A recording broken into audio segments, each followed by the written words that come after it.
नमस्कार दोस्तों, हम लोगों ने अभी तक क्वेश्चन नंबर 4 तक सॉल्व किया है। अब आज हम एक्सरसाइज 9.1 का क्वेश्चन नंबर 5 सॉल्व करेंगे। क्वेश्चन नंबर 5 दिया गया है tan theta is equal to 1/√3 then find 2 tan theta upon 1 minus tan square theta. ठीक है, ये क्वेश्चन देख करके सब लोगों को डरना नहीं है। ठीक है, बहुत आसानी से हम इसको सॉल्व करेंगे। बेसिक पहले आप लोगों को बताना रहेगा। tan थीटा इजकल टू आप लोगों ने क्या पढ़ा है? परपेंडिकुलर अपॉन बेस आप लोगों ने पढ़ा है। Perpendicular upon base p is equal to कितना दे रखे हैं 1 और बेस में √3। यहाँ तक कोई डाउट?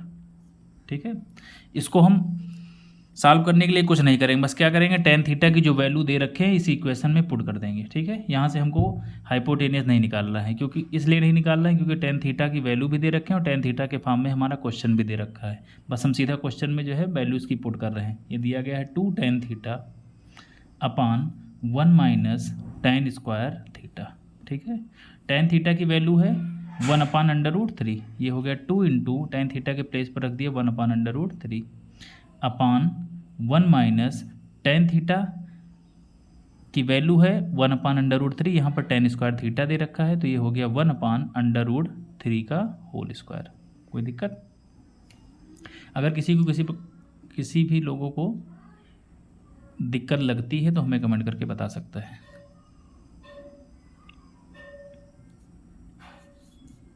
ये हो गया 2/√3 अपॉन, इसको हम सॉल्व करेंगे।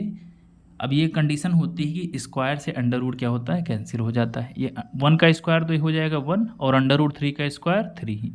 ठीक है, यानी स्क्वायर से अंडर रूट कैंसिल हो जाता है, या फिर दूसरे शब्दों में हम कह सकते हैं कि जहाँ पर अंडर रूट लगा होता है उसका स्क्वायर होने पर अंडर रूट कैंसिल हो जाता है। बेसिक चीज़ और जान लो, जैसे क्या होता है √3 का होल स्क्वायर हमको करना है। ये कैसे सॉल्व किया जाता है? √3 का मतलब क्या होता है 3 की पावर 1/2।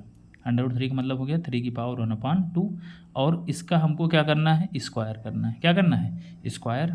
और ये हो गया 3 की पावर 1/2 इंटू 2, तो ये 2 से 2 कैंसिल हो जाता है। यहाँ पर बचता है कि हमारे पास 1, यानी कि आंसर हमारा क्या आ गया 3। यानी कहने का मतलब ये है कि जब हम किसी भी नंबर अंडर रूट नंबर का स्क्वायर करते हैं तो वहाँ से अंडर रूट कैंसिल हो जाता है और खाली नंबर बच जाता है। ठीक है, आगे देखिए। अब ये हो गया 2/√3 अपॉन, यहाँ से 3 का एलसीएम लिया जाएगा और इसके नीचे लिखा हुआ है 1। 3 और 1 का एलसीएम आ गया 3, और यहाँ पर 3 बनाने के लिए हम क्या करेंगे, 3 से मल्टीप्लाई करेंगे। जब नीचे मल्टीप्लाई किया जाएगा तो ऊपर भी 3 से मल्टीप्लाई करेंगे। तो ये क्या आ गया 3 × 3 माइनस, अब यहाँ पर पहले से ही 3 है तो इसमें किसका मल्टीप्लाई करना पड़ेगा, इसमें 1 का मल्टीप्लाई करना पड़ेगा, क्योंकि एलसीएम हमारे पास क्या आया 3। तो यहाँ क्या हो जाएगा माइनस का 1।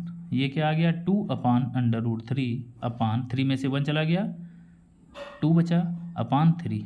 अब क्या होता है, पास वाले के पास आता है और दूर वाले के पास चला जाता है।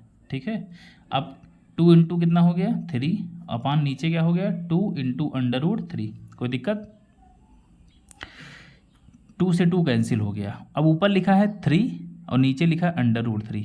अभी हमने आप लोगों को बताया कि √3 का जब हम स्क्वायर करते हैं तो क्या आता है 3 निकल करके आता है। तो इसी तरीके से हम 3 को क्या लिख सकते हैं, 3 को हम लिख सकते हैं √3 इंटू √3। यही दोनों आपस में मल्टीप्लाई होगा तो 3 बच जाएगा। √3 को √3 के फॉर्म में इसलिए लिखा क्योंकि हमारे पास एक √3 पहले से ही दे रखा है। अब √3 यहाँ है तो √3 से ये वाला √3 कैंसिल हो जाएगा, तो हमारे पास क्या बच जाएगा √3। यानी इसका आंसर कितना आ गया √3। 2 tan theta upon 1 minus tan square theta की वैल्यू कितना आ गई √3। ये आंसर हो गया। ठीक है, नेक्स्ट क्वेश्चन नंबर 6 कह रहे हैं if sin theta equal to 4/5 then find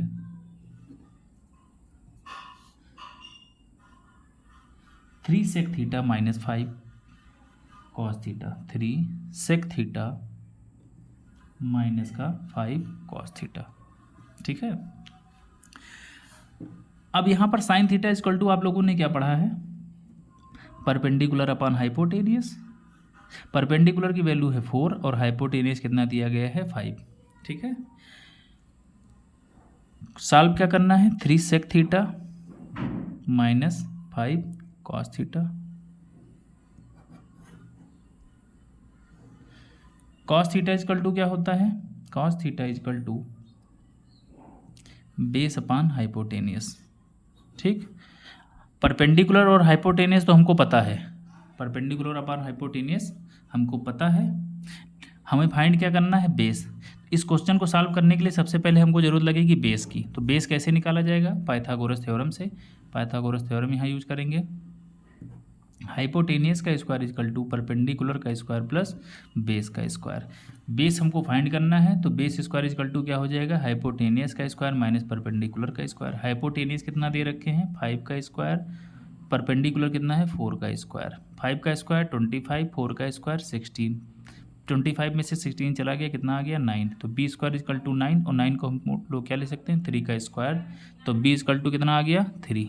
base हमारा कितना निकल करके आ गया 3। ठीक है, अब यहाँ से कॉस थीटा कितना हो गया, बेस हो गया 3 और हाइपोटेनियस 5।